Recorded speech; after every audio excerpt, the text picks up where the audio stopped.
One of the great revelations of the age of space exploration is the image of the Earth, finite and lonely, somehow vulnerable, bearing the entire human species through the oceans of space and time. Here we are on a planet which is about 5,000 million years old. The sun around which it goes is not much older. It is part of a galaxy which is perhaps 10 or 12,000 million years old, which is one of perhaps hundreds of thousands of millions of other galaxies. Humans have been on this planet for something like 1 million years, and for the vast bulk of that time, things changed extremely slowly.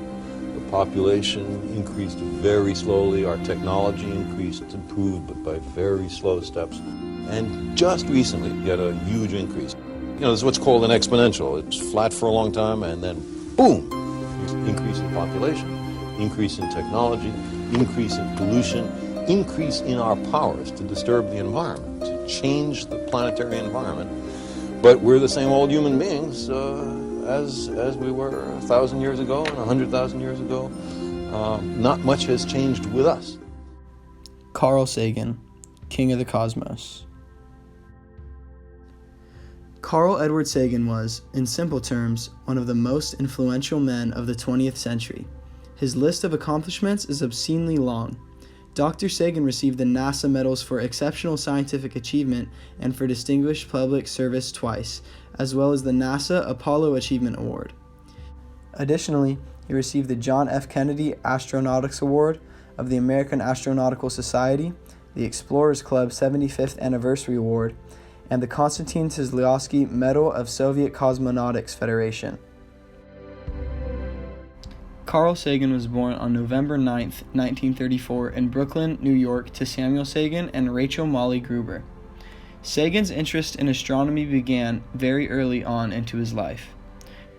When he was 5, his mother sent him to the library to discover books on the stars, and before long, he was taken to the New York World's Fair, where dreams of things to come provoked his curiosity further. He immediately turned into an enthusiast. He was an avid reader of the 1940s sci-fi stories in pulp magazines. These magazines contained tall tales about flying saucers and UFOs, but they still fascinated young Sagan. He attended the University of Chicago after having graduated from Rahway High School at the age of 16. At the University of Chicago, Sagan studied planetary science and the possibilities of alien life. In 1955, Sagan graduated with a bachelor's in physics and got his master's a year later. After 4 years, Sagan moved to California after subsequently getting a PhD in astronomy and astrophysics. After holding jobs at UC Berkeley and Harvard, Sagan became the director of Cornell University's Laboratory for Planetary Studies. At Cornell, Sagan became recognized as one of the most influential science professors in the college's history. The following is from an interview with Bill Nye explaining the impact Sagan had on his life. I took astronomy from Carl Sagan. His classes were just fantastic. If you saw the series Cosmos, the original Cosmos, his lectures were like those television shows. He would bring these pictures from the Jet Propulsion Lab you'd never seen before, from Mars. These would be on slides, technology using translucent images with light projected through them, in focus. At my 10th reunion, I met with him for a few moments, and I said, I want to do this show about science for kids. He said, focus on pure science. Kids resonate to pure science. That was his verb, resonate. So the Science Guy show has a little bit about bridges and dams and civil engineering works and gears, but it's mostly about science. Now the currents set up by warm and salty water sinking and rising in the ocean are called thermohaline currents. This shows that Sagan's teaching produced a lasting impact on his students. His unique and informative teaching style led him to create his most well-known work to this day. Cosmos, A Personal Voyage was a 13-part miniseries aired on PBS and quickly became one of the most powerful television events in history. Cosmos received 2 Emmy Awards.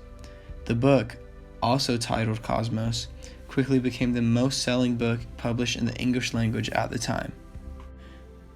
Cosmos is so important because it was Sagan's opportunity to act as a bridge between the masses and complicated science. Sagan used television as a tool to bring science to the people. He made complicated theories simple questions, which he usually answered after he stated his inquiry. In the first episode of the series, he addresses the audience and talks about the importance of human understanding. He believed that if we are not self-aware, we could easily harm our future. The size and age of the cosmos are beyond ordinary human understanding. Lost somewhere between immensity and eternity is our tiny planetary home, the Earth.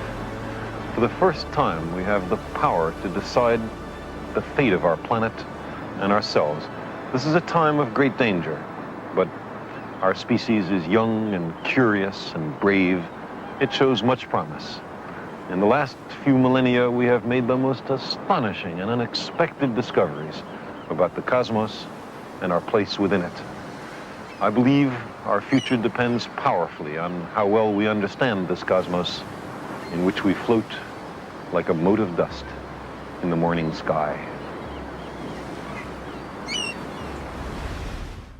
Carl Sagan has left a lasting legacy for us all. Planetary science as a whole has felt his touch and presence. Not only this, but many working scientists today chose their scientific careers because of Sagan's powerful words. He impacted the lives of millions, especially those who took his class during the years that he taught at Cornell University. Carl Sagan was among the most prominent, known, and respected scientists of the late 20th century. His achievements in popularizing science changed by educating Americans in matters of space and time for free. He made the knowledge of the cosmos widely known to the general public without making it seem daunting and difficult to understand. Unfortunately, Sagan died of pneumonia due to a complication of the bone marrow disease, myelodysplasia. Sagan was more than an astrophysicist. He was a mentor, an inspiration, and without a doubt one of the most well-known and loved scientists of this era. Although he passed away more than 20 years ago, he is still a huge inspiration and continues to break barriers to this day.